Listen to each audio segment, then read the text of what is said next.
My naam is Susan Heinz en ek is 'n modeontwerper. Ek het nou net teruggekom van Londen waar ons 'n vertoning gehad het in en om die Olimpiese spele. My styl is baie meer strak en dit is baie, ek word baie geïnspireer, glad nie deur fashion of wat aangaan in die modebedryf in die wêreld nie, maar deur kuns en deur soos ek sê argitektuur baie of abstrakte goed. My laaste show was of deur 'n kunstenaar inspired sy actual sculptures. En ek het dit gevat en net develop van daar af. So byvoorbeeld hierdie sal wees 'n moodboard voordat ek die collection begin. Dit sal wees die kleurskakerings en dan sal dit wees daar is die gevoel van die ding en ja, weer eens kleur en dan van hierso af word dit 'n baadjie. Hier is die vloere, al die silhouette van die koepels is daar in die heupe.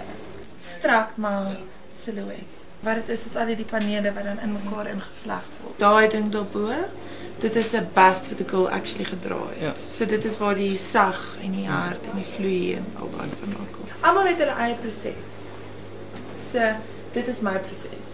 En vir my die grootste ding as 'n ontwerper is integriteit. Dit is wat die ergste ding op aarde is. Die belangrikste ding in die wêreld is om te doen, veral as ontwerpers, is om te reis.